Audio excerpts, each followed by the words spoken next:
Hai semuanya, Shalom. Tuhan memberkati kalian semua. Gimana kabar kalian? Saya berdoa kabar kalian baik-baik aja ya. Jadi ada beberapa pertanyaan yang saya rindu sekali untuk menjawab. Semoga ini menjadi berkat buat kalian semua. Dari pertanyaan bahwa apa yang terjadi jika kita rapture, apa yang terjadi kepada anak-anak jika pengangkatan terjadi. Jadi ini juga pertanyaan yang saya sendiri tanyakan ketika awal-awal dan saya pelajari firman Tuhan. Saya yakin inilah jawabannya sesuai dengan firman Tuhan.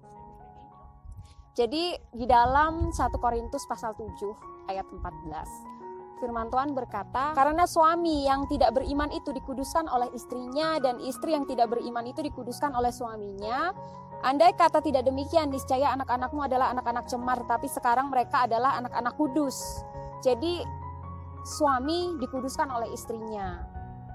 Dan firman ini berkata bahwa anak-anak yang mungkin karena dari istri percaya Tuhan, menerima Yesus, seorang yang saleh, Kristen, murid Tuhan, punya suami yang mungkin beda agama atau belum terima Yesus secara pribadi atau masih suam-suam kuku, hidup masih macam-macam lah, masih berantakan, masih berdosa misalnya.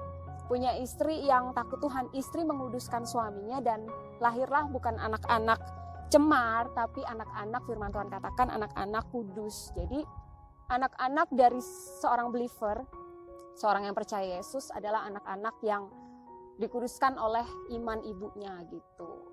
Dan apalagi kalau suami istri ya, yang takut Tuhan, ini satu contoh aja misalnya ibunya yang takut Tuhan, yang percaya Yesus. Jadi yang pertama, pandangan yang pertama bahwa anak-anak orang percaya pasti terangkat. Dari umur 0 hari sampai mereka umur 10 atau mungkin 12 tahun, sekitar di mana usia, karena nggak ada usia yang tetap, firman Tuhan nggak bahas hal itu detail. Setiap orang berbeda sih kedewasaannya, yang Tuhan anggap dia sudah tahu mana yang baik dan benar. Entah itu usia 10 tahun, 11 tahun, atau 12 tahun, atau lebih dari itu 14 tahun.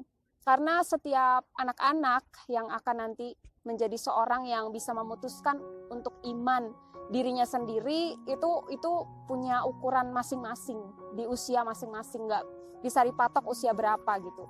Itu pandangan pertama ya, di mana ada yang berpikir bahwa firman Tuhan mengatakan anak-anak orang percaya dengan ayat ini dikuduskan oleh iman orang tuanya sehingga mereka juga diselamatkan dan terangkat gitu. Tapi ada pandangan yang kedua yang saya juga percayai. Di dalam Ulangan pasal 1 ayat 35 berkata, tidak seorang pun dari orang-orang ini, angkatan yang jahat ini, akan melihat negeri yang baik, yang dengan sumpah kujanjikan untuk memberikannya kepada nenek moyangmu. Kecuali Kaleb bin Yefune, dialah yang akan melihat negeri itu dan kepadanya dan kepada anak-anaknya akan kuberikan negeri yang diinjaknya itu, karena dengan sepenuh hati ia mengikuti Tuhan. Juga kepadaku Tuhan murka oleh karena kamu, dan ia berfirman juga engkau tidak akan masuk ke sana. Jadi ini Musa yang bicara. Dan ayat 38, Yosua bin Nun pelayanmu, dialah yang akan masuk ke sana. Berilah kepadanya semangat, sebab dialah yang akan memimpin orang Israel sampai mereka memiliki negeri itu. Dan anak-anakmu yang kecil, yang kamu katakan akan menjadi rampasan, dan anak-anakmu yang sekarang, yang belum mengetahui tentang yang baik dan yang jahat, merekalah yang akan masuk ke sana, dan kepada merekalah aku akan memberikannya, dan merekalah yang akan memilikinya. Jadi ini janji Tuhan, apa yang Tuhan nyatakan buat bangsa Israel, di mana pada saat itu orang-orang tuanya yang memberontak kepada Tuhan, termasuk Musa yang waktu itu menurut Tuhan punya satu kesalahan yang fatal yang membuat dia tidak dapat masuk ke tanah perjanjian gitu. Dan hanya anak-anaknya yang tidak mengetahui tentang yang baik dan yang jahat yang boleh masuk, serta Kaleb ya, dan anak-anak Kaleb. Karena Kaleb mengikuti Tuhan dengan sepenuh hati bersama Yosua juga, abdinya Musa. Jadi dari hal ini yang saya pelajari adalah anak-anak yang belum tahu yang baik dan yang jahat di mata Tuhan tidak pernah berbuat suatu dosa. Karena ketika mereka marah-marah mungkin atau kelihatannya sifatnya mungkin buat kita nakal misalnya ya. Tapi itu sebenarnya dilakukan bukan karena mereka memberontak terhadap Tuhan. Karena mereka belum tahu hal yang baik dan yang jahat. Jadi Tuhan menganggap bahwa mereka tuh sebenarnya masih suci gitu. Anak-anak itu buat Tuhan masih belum tahu yang baik dan yang jahat. Jadi saya yakin dari ayat ini ketika pengangkatan terjadi ya, anak-anak akan juga terangkat, baik anak orang yang percaya ataupun anak yang orang tuanya tidak percaya Yesus.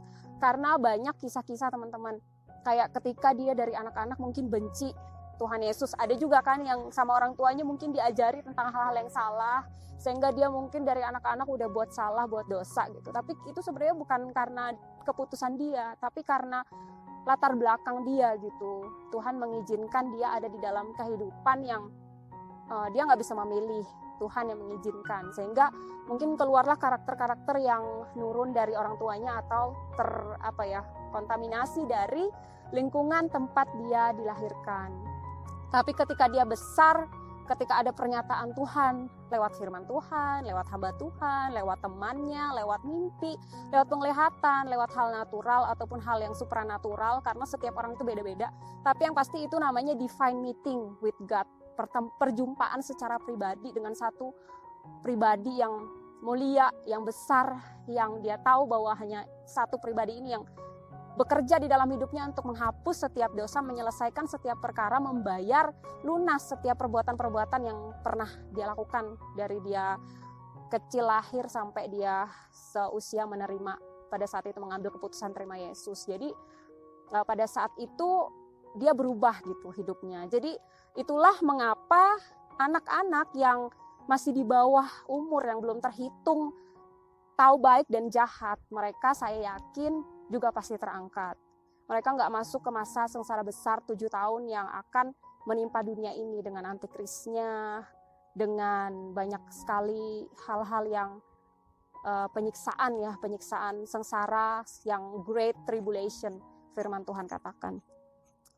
Dan firman Tuhan juga di dalam 2 Samuel pasal 12, tetapi sekarang ia sudah mati, mengapa aku harus berpuasa? Dapatkah aku mengembalikannya lagi?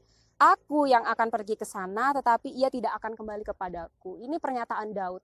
Aku yang akan pergi kepada anakku. Karena waktu itu anaknya bersama Batseba meninggal, diambil Tuhan karena perbuatan dosa dia. Jadi Daud waktu itu, waktu ketika anaknya sakit ya, dia minta sama Tuhan. Dan ketika Tuhan mencabut nyawa anaknya, dia berhenti melakukan semuanya, puasa, doa yang dia lakukan, dan dia nggak bersedih lagi, dan dia berkata bahwa aku yang akan pergi ke sana, tetapi ia tidak akan kembali kepadaku. Daud mengatakan suatu pernyataan yang benar teman-teman, bahwa kayak anak saya yang ketiga juga ya, saya pernah cerita, saya punya anak yang ketiga dan meninggal, dia tidak akan kembali kepada saya, tapi saya yang akan menuju ke tempat dia gitu. Jadi setiap anak-anak juga waktu pada zaman Musa tadi di Ulangan, mereka yang akan pergi ke tanah perjanjian. Dan anak Daud, anak saya yang meninggal, mereka juga pergi ke rumah Bapa gitu. Dan nanti kita bersama dengan anak-anak yang percaya Tuhan ataupun tidak percaya Tuhan akan terangkat juga masuk ke tanah perjanjian kita, yaitu rumah Bapa tadi. Itu sih yang saya percayai dari yang firman Tuhan katakan, dan itu yang paling relevan ya kalau menurut saya, karena anak-anak itu masih murni. Jadi mereka belum tahu sih keputusan yang baik dan yang jahat, memilih yang baik dan yang jahat dalam hidupnya. Dan tapi ketika usia tertentu, kita harus sebagai orang tua juga mengajari mereka kalau kita memang punya anak-anak ya. Karena ada usia tertentu yang Tuhan sudah menghitung, oh kamu harus sudah memilih untuk percaya Yesus dan tahu bahwa hidupmu itu sudah ditebus, jadi kamu bukan hamba dosa lagi, tapi kamu hambanya Tuhan. Jadi di usia-usia seperti anak saya umur 12 tahun, ya kami mengajari untuk dia tahu bahwa konsekuensi semuanya itu ada ketika dia buat dosa. Dia menyakiti Tuhan dan dia harus minta ampun, dan ketika dia sudah minta ampun semua sudah dibereskan. Jadi dia tidak ada tuduhan dosa, dia harus hidup berkenan kepada Tuhan, hidup menyenangkan Tuhan. Matius 19 ayat 13-14, lalu orang-orang membawa anak kecil kepada Yesus supaya ia meletakkan tangannya atas mereka dan mendoakan mereka, tetapi murid-muridnya memarahi orang itu.